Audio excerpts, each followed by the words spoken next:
안녕하십니까. 케어지침에 의거한 척추신경 추나약해지 정례보고의 질평가 연구라는 제목으로 발표할 최승관, 오경진입니다.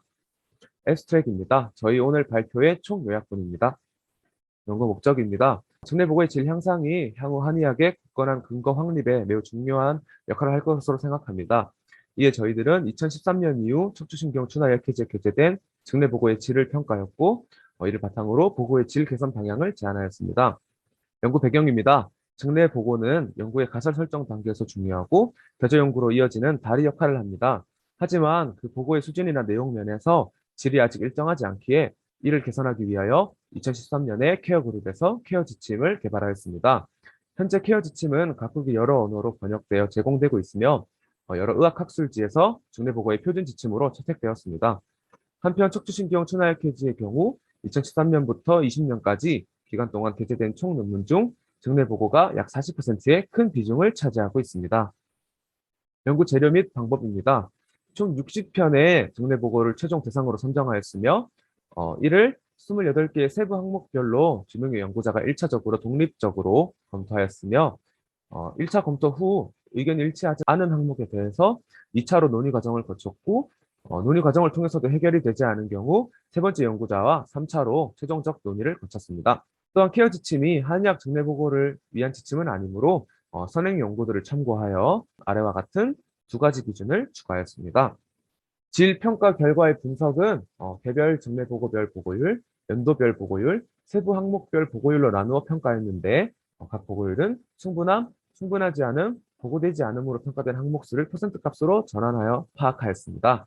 또한 최대값, 최소값, 중간값을 계산하였고 세부 항목별 보고율에서 NS와 NR을 더한 것의 퍼센트 값이 50% 이상인 세부 항목은 고찰 파트에서 향후 해당 항목의 개선 필요성이나 타당성 등에 대하여 분석하였습니다.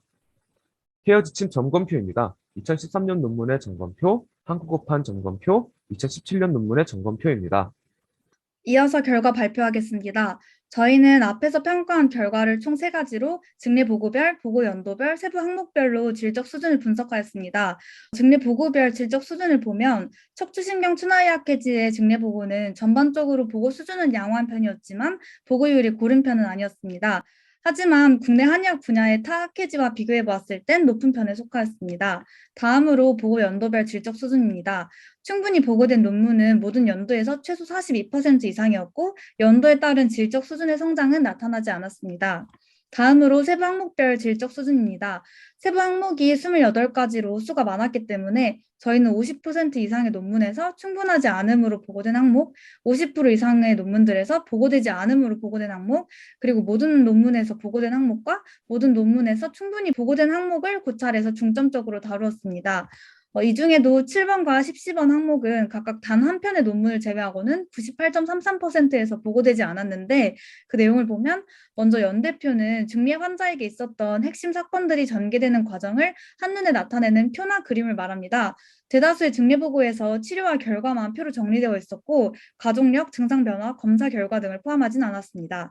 10번은 환자의 치료 수능도와 내약성이 어떠하였으며 이를 평가한 방식을 묻는 항목으로 치료와 결과의 연관성을 확인하고 치료 효과를 분석하는 데 중요한 항목입니다.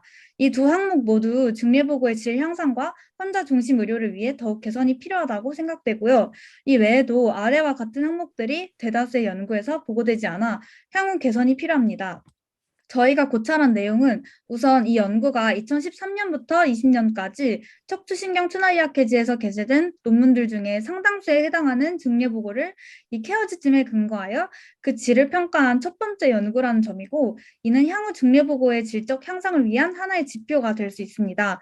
그렇지만 케어지침이 한의학 증례보고를 위해 개발된 지침이 아니기 때문에 세부 항목을 그대로 적용하기엔 용어의 차이 같은 어려움이 있었고 한의학 임상 현실을 충분히 반영하지는 못했다는 한계가 있습니다. 따라서 결론은 앞으로 중례보고들은 이 케어 지침을 더욱 준수해서 중례보고의 질을 더욱 향상시킬 필요가 있고 또 한의학 임상 상황에 맞는 중례보고 지침과 평가 도구의 개발이 필요하다고 보았습니다. 이상으로 발표 마치겠습니다. 감사합니다.